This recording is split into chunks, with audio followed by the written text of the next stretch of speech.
تو افطاری کو سادہ کرو، شہد کا شربت پیو۔ ہر مشروب میں کاربن ڈائی آکسائڈ ہے جو تمہارے جسم کا گند ہے جو باہر نکلتا ہے، تم اسے اپنے اندر ڈالتے۔ پکوڑے، سموسے، کھجور کھاؤ، کوئی پھل کھاؤ، سادہ پانی پیو، نماز پڑھو، ہلکا سا کھانا لو، آرام سے تراویح پڑھی جائے گی۔ وہ اتنی تباہی پھیرتے ہیں افطاری پر، پھر روٹی بھی کھاتے ہیں۔ تو اپنے روزے سے جسم کا فائدہ بھی اللہ نے اٹھانے کا کہا ہے۔ کیا ہے؟ احتیاط سے کھاؤ، اندھا دھند نہ کھاؤ۔ شدید گرمی ایک دم ٹھنڈے پانی نہ اپنے پیٹ میں ڈالو، برف کا پانی، فریج کا پانی، ٹھنڈے پانی، یہ سفید چینی، اس کو وائٹ پوائزن کہا جاتا ہے۔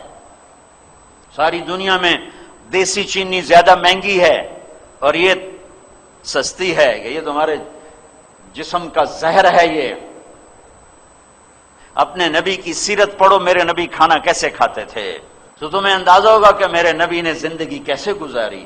صحت کے میں نے ایک ڈاکٹر کو چارٹ بتایا طب نبوی میں سے کہ یہ میرے نبی کا چارٹ ہے، اس کے ساتھ یہ کھاتے تھے، اس کے ساتھ یہ نہیں کھاتے تھے، مجھے اب یاد نہیں ہے، کبھی لمبا چوڑا تھا۔ وہ ڈاکٹر سکے کہنے لگا جو آدمی اس چارٹ پہ عمل کرے، کوئی تقدیرم ہرے ہوئے تو ہرے ہوئے بیمار نہیں ہو سکتا۔ کوئی اوپر سے آزمائش آ جائے تو وہ الگ بات ہے، یہ چارٹ پہ چلنے والا بیمار نہیں ہو سکتا۔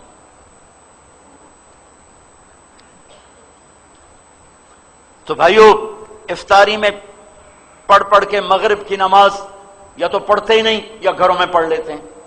دوڑو مسجد کی طرف، ہلکی افطاری کرو، مسجد کی دوڑ لگاؤ، تراویح پڑھو۔ تراویح پہ اللہ نے کیا دیا ہے؟ جس نے تراویح کو ادا کیا رمضان میں، اس کے پچھلے سب گناہ معاف ہو گئے۔ تراویح کے ہر سجدے پہ 1500 نیکی لکھی جاتی ہے۔ تراویح کے ہر سجدے پہ جنت میں ایک محل بنتا ہے جس کے 60,000 سونے چاندی کے دروازے ہیں۔ یہ بہت بڑا طبقہ۔ پہلے دن مسجد بڑی بھری ہوگی، یہ عائشہ مسجد میں اب تو مجھے بہت عرصہ ہو گیا رمضان یہاں گزارے، سفر ہی سفر ہے، لیکن کئی رمضان پہلے 3 دن بڑا رش، چوتھے دن ادھی صف گئی، اگلے دن ہور گئی، اگلے دن ہور گئی، 5ویں دن وہی پرانے بندے۔ مسجدوں کی دوڑ لگاؤ، مسجدوں کی دوڑ لگاؤ۔ اللہ کے عرش پہلے آسمان پہ آ جاتا ہے اور ایک فرشتہ اعلان کا، یا باغ الخیر اقبل و ابشر، ارے بھلائی کے چاہنے والے تجھے مبارک ہو، آگے بڑھ آگے بڑھ۔ اور دوسرا فرشتہ کہتا ہے، یا باغ الشر اقصر، اے برائی کے کرنے والے اب بس کر، اب بس کر، اب بس کر۔ اور اللہ تعالیٰ کا اعلان ہوتا ہے کوئی بخشش چاہنے والا، ہے کوئی معافی مانگنے والا، ہے کوئی جنت کا طلبگار، ہے کوئی جو مجھ سے آ کے مانگے اور میں اس کو عطا کروں۔ عرش پہلے آسمان پہ رہتا ہے، 29 کی رات تک عرش پہلے آسمان پر رہتا ہے۔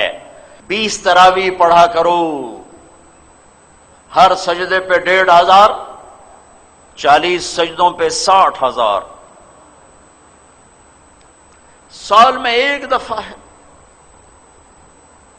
تھوڑی سی ہے، اپنے دنیا کے کام تھوڑے کر لو، مختصر کر لو، تاکہ رات کے قیام کے لیے تمہارے پاس ٹائم ہو، تمہارے بشاشت ہو۔ بیمار ہے کوئی بات نہیں، معذور ہے کوئی بات نہیں، سفر پر ہے ٹھیک ہے چھوڑ دے، لیکن گھر پر ہے اور 8 پڑھ کے جا رہا ہے، 10 پڑھ کے جا رہا ہے، اپنا نقصان کر کے کیوں جا رہا ہے؟ پھر دوبارہ پتہ نہیں رمضان آئے گا کہ نہیں آئے گا۔ اللہ تعالیٰ نے رمضان کے مہینہ روزے کے لیے رکھا اور اس مہینے کا نام خود تجویز کیا، رمضان۔ چونکہ اللہ نے قرآن تو پڑھا جب زمین آسمان بھی نہیں بنے تھے، اور وقت بنا، ٹائم بنا، مہینے بنے جب زمین بنی، اور اللہ نے اس سے پہلے ہی قرآن کی تلاوت فرمائی، اس میں تھا شہر رمضان الذی انزل فیہ القرآن، یہ رمضان کا مہینہ جس میں قرآن اتارا۔ سارا آسمانی علم رمضان میں آیا ہے۔ ابراہیم علیہ السلام پر جو چھوٹی کتابیں آئیں، یکم رمضان، یکم رمضان. موسیٰ علیہ السلام پہ تورات آئی 2 رمضان. داؤد علیہ السلام پہ زبور آئی 6 رمضان. عیسیٰ علیہ السلام پہ انجیل آئی 18 یا 12 رمضان. ہمارے نبی پر قرآن اترا 21 رمضان. سارا علم رمضان میں آیا ہے، رمضان میں آیا ہے. غزوہ بدر ہوا رمضان، فتح مکہ ہوا رمضان. رمضان کا نام رمضان کیوں رکھا؟ روزے اور لفظ رمضان میں مناسبت کیا ہے؟ رمضان کا مطلب ہے جل جانا، جل جانا. صلاۃ الاوابین حین ترمض الفصال، حدیث شریف میں ہے. تو جلنا، جلنے کا کیا مطلب ہے؟ اس میں جلنے کا کیا مطلب ہے کہ جب کوئی مرد عورت روزہ رکھتا ہے تو اللہ اس کے پچھلے 330 دن کے گناہ اٹھاتا ہے اور اس کی بھوک اور پیاس کی بھٹی میں ڈال کے جلا دیتا ہے. بھوک بھی ایک آ گئے، پیاس بھی ایک آ گئے. پھر اگلا روزہ رکھتا ہے تو بھوک اور پیاس کی بھٹی گرم. انجیل آئی 18 یا 12 رمضان. ہمارے نبی پر قرآن اترا 21 رمضان. سارا علم رمضان میں آیا ہے، رمضان میں آیا ہے. غزوہ بدر ہوا رمضان، فتح مکہ ہوا رمضان. رمضان کا نام رمضان کیوں رکھا؟ روزے اور لفظ رمضان میں مناسبت کیا ہے؟ رمضان کا مطلب ہے جل جانا، جل جانا. صلاۃ الاوابین حین ترمض الفصال، حدیث شریف میں ہے. تو جلنا، جلنے کا کیا مطلب ہے؟ اس میں جلنے کا کیا مطلب ہے کہ جب کوئی مرد عورت روزہ رکھتا ہے تو اللہ اس کے پچھلے 330 دن کے گناہ اٹھاتا ہے اور اس کی بھوک اور پیاس کی بھٹی میں ڈال کے جلا دیتا ہے. بھوک بھی ایک آ گئے، پیاس بھی ایک آ گئے. پھر اگلا روزہ رکھتا ہے تو بھوک اور پیاس کی بھٹی گرم ہوتی ہے، کچھ گناہ اس میں ڈال کے جلا دیتا ہے. آخری رات پچھلے 330 دن کے سارے گناہ کاغذ کی طرح اللہ جلا کے ختم کر دیتا ہے اور اسے یوں باہر نکالتا ہے جیسے آگ میں سے سونا کندن بن کے نکلتا ہے اور خالص بن کے نکلتا ہے اور اس کے جسم پر ایک ذرے کے برابر گناہ باقی نہیں رہتا. سارے گناہوں سے دھو دیتا ہے. اور عید کی نماز پر اللہ اعلان کرتا، او مانگو، دنیا مانگو گے جو مناسب ہوگا وہ دوں گا، آخرت جو مانگو گے جتنی مانگو گے اتنی دوں گا، وہی دوں گا جو مانگو گے وہ دوں گا. رمضان جل جانا، کیا جلتا ہے بے رمضان میں؟ اس میں روزے رکھنے والے کے گناہ جلتے ہیں اور آخری رات سارے گناہ جل کے راکھ بن کے ہوا میں اڑ بکھر جاتے ہیں اور یہ ایسے ہو جاتا ہے جیسے آج ماں کے پیٹ سے نکلا ہو. اس لیے علماء کہتے ہیں رمضان کے بعد کی موت بڑی مبارک موت ہے کہ ابھی گناہوں کا کھاتا کھلا نہیں اور ہو گیا. اور جو رمضان میں مرا اس کا کوئی حساب نہیں، جو جمعے کی رات مرا اس کا کوئی حساب نہیں. اب یہ تو اللہ ہی نصیب کرتا ہے. تو رمضان کی موت دن میں مرے، رات میں مرے، دوپہر میں مرے، شام میں مرے، قبر کا حساب کوئی نہیں. اور جب ایک دفعہ حساب نہیں لے گا اللہ تو پھر عید کے بعد تھوڑا ہی کھاتے کھولے گا، لے آؤ کھاتے کٹوئے دے. پھر اس میں اعتکاف ہے آخری عشرے میں. ماشاءاللہ مسجدیں اب آباد ہوتی ہیں، اللہ کا شکر ہے. بہت اعتکاف میں بیٹھتے ہیں، ماشاءاللہ جوان بہت ہوتے ہیں، مسائل سیکھے بغیر بیٹھ جاتے ہیں. جب آپ میں سے کوئی بھائی اعتکاف میں بیٹھنا چاہے تو پہلے علماء سے اس کی شرائط پوچھ لے تاکہ 10 دن کی محنت ضائع نہ ہو جائے. اور جب وہ ٹوٹ جاتا ہے تو پھر وہ برکتیں ختم ہو جاتی ہیں. تو جو بھائی اعتکاف میں بیٹھے پہلے ضرور کسی اچھے عالم سے اعتکاف کے مسائل پوچھ لے تاکہ اس کو اپنی محنت کا صلہ تو ملے.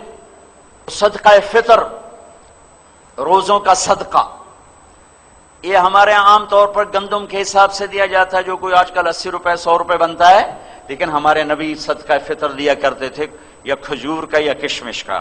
جو اب میں صاحب وسعت مالدار لوگ ہیں وہ کشمش کا 3 کلو پوچھو بازار میں کیا ہے اس کے مطابق صدقہ فطر دو تو تقریباً ایک آدمی کا 600 700 1000 روپے تک چلا جائے گا. اور ویسے ایک آدمی کا 100 روپے بنتا ہے یا 80 روپے بنتا ہے. اگر اس سے کم آنا چاہتے ہو تو کھجور پہ آ جاؤ، کھجور کے 3 کلو لوگے تو وہ بھی 300-400 ہو جائے گا. لیکن گندم سب سے سستا بنتا ہے. تو جو وسعت رکھتے ہیں میں انہیں کہوں گا اپنے نبی کا طریقہ اختیار کرو، کشمش کا ریٹ لگوا کر، اچھی کشمش کا ریٹ لگوا کر یا درمیانے درجے کی کشمش کا ریٹ لگوا کر اس کے حساب سے آپ غریب کو جا کے یہ پہنچاؤ، عید سے پہلے پہنچاؤ کہ اللہ تعالیٰ ان کے گھر میں بھی خوشی پہنچائے اور اللہ ان کو بھی خوشیاں عطا فرمائے اور تمہارے رمضان کا صدقہ ہو جائے، میل کچیل جو اس میں روزے میں تھا وہ صاف ہو جائے، پاک ہو جائے، اور جب کسی کے گھر میں وہ پہنچ جاتا ہے تو اس کا روزہ بھی اوپر چلا جاتا ہے، ورنہ اس کے روزے اٹک جاتے ہیں، ہوا میں لٹک جاتے ہیں، اوپر نہیں جاتے، جب تک وہ ادا نہیں کرتا اوپر نہیں جاتے، اور عید سے پہلے دینا ہوتا ہے، عید کے بعد پھر صدقہ فطر نہیں رہتا۔ آخری بات یہ کہنا چاہتا ہوں بھائیو، رمضان ہمدردی کا مہینہ ہے، شہر المواسات، یہ ہمدردی کا مہینہ ہے، لیکن ہمارے تاجر بھی کمائی کے لیے چھرے ہاتھ میں پکڑ لیتے ہیں اور اتنے ریٹ بڑھا دیتے ہیں۔ میں درد سے کہہ رہا ہوں کہ رمضان میں آخرت بناؤ، کتنے پیسے بنا لو گے، لیکن چیزوں کے ریٹ دگنے تگنے 5 گنا 10 گنا۔ یہ ظلم نہ کرو، یہ ظلم نہ کرو، یہ ظلم نہ کرو۔ تم تاجر، دکاندار، کپڑے والے، جوتے والے، کھانے والے، مٹھائیوں والے، پکوڑوں والے، سموسوں والے، فروٹوں والے، سارا سال کماؤ، ایک مہینہ ریٹ نیچے لے آؤ تاکہ تمہارا کھاتا آگے جمع ہو، آگے جمع ہو، آگے جمع ہو۔ یہ سخاوت کا مہینہ ہے، یہ مال کا مہینہ بنانے کا نہیں، ذخیرہ اندوزی کا نہیں، سخاوت کا مہینہ ہے۔ لوگوں کو روزے افطار کرواؤ۔ حرمین میں بڑا ایمان تازہ ہوتا ہے دیکھ کر، تو حرمین میں دسترخوان بچھے ہوئے اور آپس میں مقابلے لگے ہوئے ہیں، ایک دوسرے کو پکڑ کے لا رہا، میرے دسترخوان ہم